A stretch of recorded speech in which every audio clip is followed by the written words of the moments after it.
Hello दोस्तों, आज के इस वीडियो में हम प्रैक्टिस करेंगे प्राचीन भारतीय इतिहास से विविध के मोस्ट इम्पॉर्टेंट प्रश्नों को। दोस्तों, इन सभी एमसीक्यू क्वेश्चन को हम एक ही प्रैक्टिस सेट में यहाँ पर प्रैक्टिस करने वाले हैं। दोस्तों, चाहे आपका रेलवे का एग्ज़ाम हो, एसएससी का या फिर किसी स्टेट लेवल का एग्ज़ाम, प्राचीन भारतीय इतिहास से विविध के क्वेश्चन मोस्ट इम्पॉर्टेंट रहते हैं। यहाँ से आपको अक्सर क्वेश्चन एग्ज़ाम में दिखाई देने को मिलते हैं और यहाँ हम प्रीवियस ईयर में पूछे गए इंपॉर्टेंट क्वेश्चन और एक्सपेक्टेड रहने वाले क्वेश्चन प्रैक्टिस करेंगे। ये वीडियो यदि आपको अच्छा लगे, हेल्पफुल लगे तो प्लीज़ वीडियो को लाइक और शेयर जरूर कीजिएगा। दोस्तों, मेरा नाम है धीरेन और स्वागत करता हूं आपका एग्ज़ाम स्टडी विद संगीता में। इसी प्रकार के इंपॉर्टेंट वीडियो के लिए आप हमारे चैनल को सब्सक्राइब करना मत भूलिएगा। तो चलिए स्टार्ट करते हैं प्राचीन भारत से विविध से बनने वाले इंपॉर्टेंट क्वेश्चन को। पहला क्वेश्चन है, किस विदेशी यात्री ने भारत का दौरा सबसे पहले किया था? देखिए दोस्तों, इंपॉर्टेंट क्वेश्चन है। ये क्वेश्चन एसएससी के एग्जाम में पूछा गया। किस विदेशी यात्री ने भारत का दौरा सबसे पहले किया था? सही आंसर है option B, Megasthenes. Option B, Megasthenes. अगला क्वेश्चन है, प्राचीन भारत में निम्न में से कौन सा विद्या अध्ययन का केंद्र नहीं था? प्राचीन भारत में निम्न में से कौन सा विद्या अध्ययन का केंद्र नहीं था? राइट आंसर हो जाएगा ऑप्शन डी, कौशाम्बी। ये क्वेश्चन भी एसएससी में पूछा गया है, इंपॉर्टेंट क्वेश्चन रहेगा। अगला क्वेश्चन देखते हैं, शून्य की खोज किसने की? शून्य की खोज किसने की? सही आंसर है आर्यभट्ट। ध्यान रखिएगा, शून्य की खोज किसने की? आर्यभट्ट ने। महापाषाण संस्कृति में हमें दक्षिण भारत के उस ऐतिहासिक युग से परिचित कराती है जब महापाषाण काल में उपयोग में लाए जाते थे। क्वेश्चन है, महापाषाण संस्कृति हमें दक्षिण भारत के उस ऐतिहासिक युग से परिचित कराती है जब महापाषाण काल में उपयोग में लाए जाते थे। सही आंसर है ऑप्शन सी, बड़े पत्थरों से घेरी गई समाधियां यानी कि कब्र।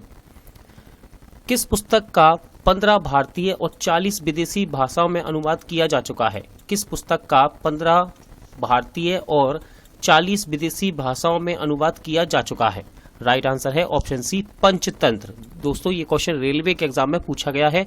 अभी तक हमने जितने भी क्वेश्चन देखे हैं ये सब प्रीवियस ईयर में क्वेश्चन पूछे गए हैं। न्यूमिस्मेटिक्स क्या है? क्वेश्चन है, न्यूमिस्मेटिक्स क्या है? राइट आंसर है सिक्कों व धातुओं का अध्ययन। सिक्कों व धातुओं का अध्ययन है न्यूमिस्मेटिक्स। हितोपदेश के लेखक हैं। क्वेश्चन है, हितोपदेश के लेखक हैं। सही आंसर हो जाएगा ऑप्शन सी, नारायण पंडित। नारायण पंडित हितोपदेश के लेखक हैं। नाट्य शास्त्र की रचना किसने की थी? नाट्य शास्त्र की रचना किसने की? राइट आंसर है ऑप्शन सी, भरत मुनि ने। किसने? भरत मुनि ने। विक्रम संवत प्रारंभ हुआ था। इंपॉर्टेंट क्वेश्चन है, रेलवे के एएसएम के एग्जाम में ये पूछा गया है। विक्रम संवत प्रारंभ हुआ था। सही आंसर है ऑप्शन ए, 58 ईसा पूर्व में यानी कि 58 ईसा पूर्व में। अंकोर वाट कहाँ स्थित है? क्वेश्चन है, अंकोर वाट कहाँ स्थित है? सही आंसर है ऑप्शन डी, कंबोडिया में। पुरापाषाण काल में आदिमानव के मनोरंजन के साधन थे। पुरापाषाण काल में आदिमानव के मनोरंजन के साधन थे। सही आंसर है दोस्तों इसका ऑप्शन ए। ऑप्शन ए यानी कि शिकार। निम्नलिखित में से किसको चाल्कोलिथिक एज कहा जाता है? निम्नलिखित में से किसको चाल्कोलिथिक एज कहा जाता है? राइट आंसर है ऑप्शन सी, ताम्र पाषाण युग को। स्वप्नवास बद्धता के लेखक कौन है? स्वप्नवास बद्धता के लेखक कौन है? सही आंसर हो जाएगा ऑप्शन बी, भास। नालंदा विश्वविद्यालय किसके लिए प्रसिद्ध था? नालंदा विश्वविद्यालय किसके लिए प्रसिद्ध था? सही आंसर है बौद्ध धर्म दर्शन के लिए। बौद्ध धर्म दर्शन के लिए। उस स्रोत का नाम बतलाइए जो प्राचीन भारत के व्यापारिक मार्गों पर मौन है। उस स्रोत का नाम बतलाइए जो प्राचीन भारत के व्यापारिक मार्गों पर मौन है। राइट आंसर है ऑप्शन बी, मिलिंद पन्हो। मिलिंद पन्हो आधुनिक मानव के हाल का पूर्वज है। आधुनिक मानव के हाल का पूर्वज है। राइट आंसर है ऑप्शन बी, क्रो-मैग्नन मनुष्य। क्रो-मैग्नन मनुष्य। ईसा की प्रारंभिक सदियों में भारत तथा रोम के बीच घनिष्ठ व्यापारिक संबंधों की सूचना किस पुरास्थल की खुदाई से प्राप्त होती है? यूपी पीसीएस में यह क्वेश्चन पूछा गया है। राइट आंसर इसका ऑप्शन डी, अरिकमेडु। ध्यान रखिएगा, अरिकमेडु। क्वेश्चन नंबर 18 देखते हैं। आधुनिक देवनागरी लिपि का प्राचीनतम रूप है। आधुनिक देवनागरी लिपि का प्राचीनतम रूप है। सही आंसर है ऑप्शन बी, ब्राह्मी लिपि। मानव द्वारा सर्वप्रथम प्रयुक्त अनाज था। मानव द्वारा सर्वप्रथम प्रयुक्त अनाज था। राइट आंसर है इसका ऑप्शन बी, गेहूं एवं जौ। गेहूं एवं जौ मानव द्वारा सर्वप्रथम प्रयुक्त अनाज था। क्वेश्चन है, कौन सा जोड़ा सुम्मिलित नहीं है। देखिए, इस प्रकार के क्वेश्चन में टाइम लगता है, आप वीडियो को रोकिए और इसका आंसर लगाइए। फिलहाल मैं आपको सही आंसर बताता हूं। सही आंसर है ऑप्शन सी, रवि कीर्ति। ये थे, इनका संबंध है पुलकेशिन द्वितीय से। भव्य विभूति का संबंध है कन्नौज के यशोवर्मन से। दांडी का संबंध है नरसिंह वर्मन से, लेकिन हरिसेन ये सुम्मिलित नहीं है। अगला क्वेश्चन देखते हैं काव्य शैली का प्राचीनतम नमूना किसके अभिलेख में मिलता है। काव्य शैली का प्राचीनतम नमूना किसके अभिलेख में मिलता है। सही आंसर है ऑप्शन ए, रुद्र दमन के अभिलेख में। निम्नलिखित में से कौन सा बंदरगाह पोडुके नाम से दी पेरिपल्स ऑफ द इरिथ्रियन सी यानी कि लाल सागर का भ्रमण के अज्ञात नाम के लेखकों को ज्ञात था। यानी कि ये क्वेश्चन पीसीएस में पूछा गया है, इंपॉर्टेंट रहेगा। सही आंसर है इसका ऑप्शन ए, अरिका मेडू। अरिका मेडू। अगला क्वेश्चन है, ताम्रशय यानी कि ताम्र पाषाण काल में महाराष्ट्र के लोग मृतकों के घर के फर्श के नीचे किस तरह रखकर दफनाते थे। राइट आंसर है इसका ऑप्शन ए, उत्तर से दक्षिण की ओर दफनाया जाता था दोस्तों। ठीक है, उत्तर से दक्षिण की ओर रखकर दफनाया जाता था। भीमबेटका किसके लिए प्रसिद्ध है। देखिए, भीमबेटका भी आता है एग्जाम में लिखा हुआ, भीमबेटका भी, दोनों ही सही हैं। भीमबेटका किसके लिए प्रसिद्ध है। सही आंसर है ऑप्शन ए, गुफाओं के शैल चित्र के लिए। किसके लिए, गुफाओं के शैल चित्र के लिए। एमपीपीसीएस में क्वेश्चन पूछा गया है, इंपॉर्टेंट रहेगा। अगला क्वेश्चन देखते हैं। देखिए, यहाँ पर सुम्मिलित करना है आपको, इंपॉर्टेंट नाम है, कुछ मंदिर हैं, देखिए, और किस राज्य में है ये आपको बताना है। वीडियो को रोकिए और इसका सही आंसर लगाइए। फिलहाल मैं आपको इसका सही आंसर बताता हूँ। सही आंसर है ऑप्शन ए, ऑप्शन ए। तो चलिए मिलाते हैं। ए पर नाम आता है रामेश्वरम, इसको हम जोड़ेंगे तमिलनाडु पे। कहाँ है ये, तमिलनाडु में। बी पर है आपका द्वारिका, इसे जोड़ेंगे हम दोस्तों गुजरात से। कहाँ पर, गुजरात। सी पर आता है आपका सारनाथ। सारनाथ को हम जोड़ेंगे उत्तर प्रदेश से। फिर है महाकाल मंदिर, इसको जोड़ेंगे मध्य प्रदेश से। भारतवर्ष के लिए इंडिया शब्द का प्रयोग सर्वप्रथम किसने किया। भारतवर्ष के लिए इंडिया शब्द का प्रयोग सर्वप्रथम किसने किया। सही आंसर है ऑप्शन ए, हेरोडोटस ने। किसने, हेरोडोटस ने। निम्नलिखित में कौन सा नवीनतम समझा जाता है। निम्नलिखित में कौन सा नवीनतम समझा जाता है। सही आंसर है दोस्तों इसका option B, option B, Cro Magnon मानव को। किसको, क्रो मैग्नन मानव को। इतिहास के पिता की पदवी सही अर्थों में निम्न में किससे संबंधित है। इतिहास के पिता की पदवी सही अर्थों में निम्न में से किससे संबंधित है। राइट आंसर हो जाएगा हेरोडोटस। हेरोडोटस को इतिहास का पिता कहा जाता है। प्राचीन नगर तक्षशिला निम्नलिखित में से किसके बीच स्थित था। प्राचीन नगर तक्षशिला निम्नलिखित में से किसके बीच स्थित था। राइट आंसर है ऑप्शन ए, सिंधु व झेलम के बीच। किसमें, सिंधु व झेलम के बीच स्थित था प्राचीन नगर तक्षशिला। निम्नलिखित अंग्रेजों में से कौन था जिसने सर्वप्रथम भगवत गीता का अंग्रेजी में अनुवाद किया। क्वेश्चन है, निम्नलिखित अंग्रेजों में से कौन था जिसने सर्वप्रथम भगवत गीता का अंग्रेजी में अनुवाद किया। राइट आंसर है option B, Charles Wilkins. Charles Wilkins. निम्नलिखित प्राचीन भारतीय अभिलेखों में कौन सा एक खाद्यान्न को देश में संकट काल में उपयोग हेतु सुरक्षित रखने के बारे में प्राचीनतम शाही आदेश है। राइट आंसर है इसका ऑप्शन ए, सोहगोरा ताम्रपत्र। सोहगोरा ताम्रपत्र। भारत में निम्नलिखित के आने का सही कालानुक्रम क्या है।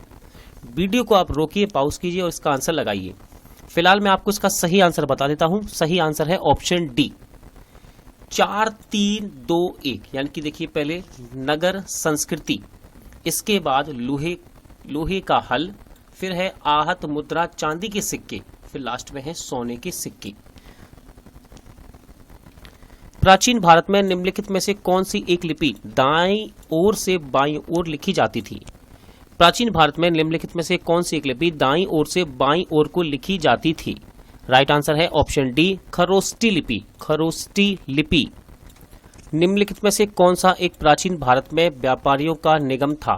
निम्नलिखित में से कौन सा एक प्राचीन भारत में व्यापारियों का निगम था? राइट आंसर है इसका ऑप्शन डी मणिग्राम।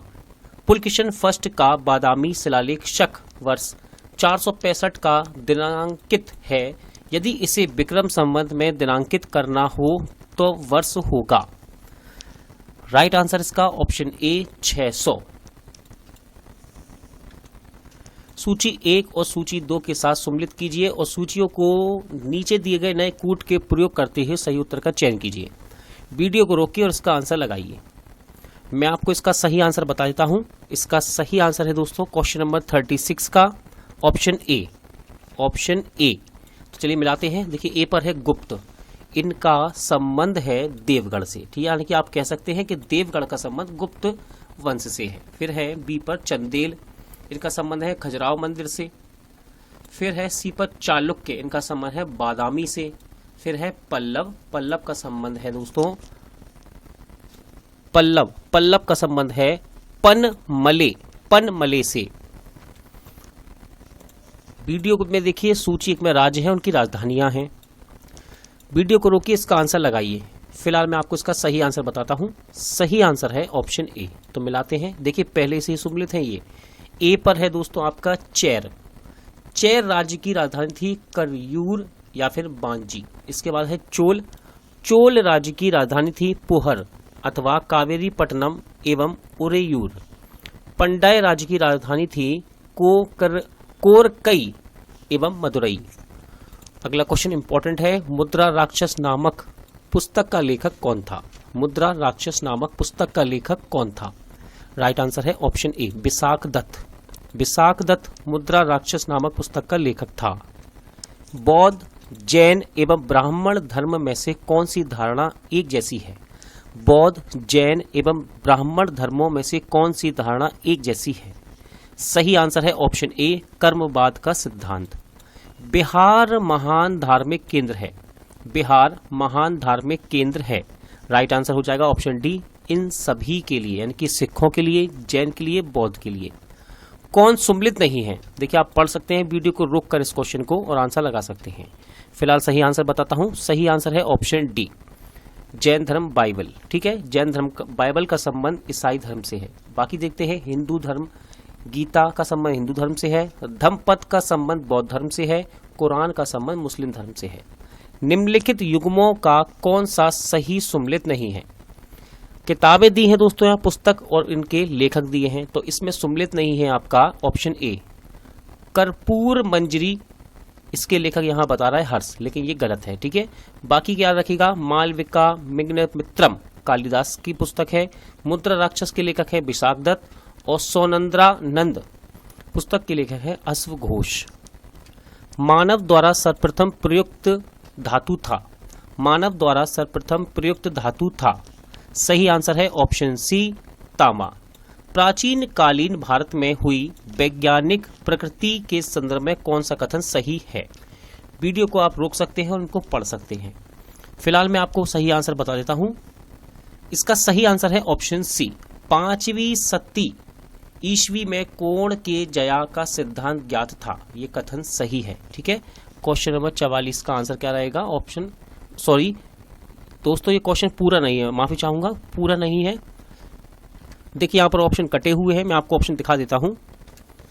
देखिए क्वेश्चन नंबर 44 का सही आंसर है सी, ऑप्शन सी, यानी कि केवल 1, 3, 4 कथन वहां सही है। अब जरा उन पर नजर डाल लेते हैं। 1, 3, 4 ये सही है। देखिए प्रथम शताब्दी ईस्वी में विभिन्न प्रकार के विशिष्ट शल्य औजारों का उपयोग आम था। तीसरा है 5वीं शती ईस्वी में कोण के जया का सिद्धांत ज्ञात था। 7वीं शताब्दी ईस्वी में चक्रीय चतुर्भुज का सिद्धांत ज्ञात था। क्वेश्चन नंबर 45 देखते हैं। प्राचीन भारत में योद्धय कौन थे? प्राचीन भारत में योद्धय कौन थे? सही आंसर है ऑप्शन सी एक गणतांत्रिक जनजाति। एक गणतांत्रिक जनजाति थी ये। अगला क्वेश्चन देखते हैं।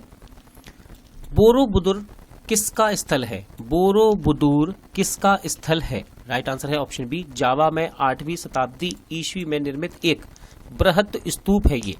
देखिए दोस्तों, सारे ही क्वेश्चन यहाँ पर इंपॉर्टेंट थे और सारे ही क्वेश्चन प्रीवियस ईयर क्वेश्चन हैं। जितने भी क्वेश्चन है ये एग्जाम में पूछे गए थे, सारे ही क्वेश्चन इंपॉर्टेंट थे। इस वीडियो को दोबारा आप जरूर देखिएगा, सारे ही क्वेश्चन इंपॉर्टेंट हैं।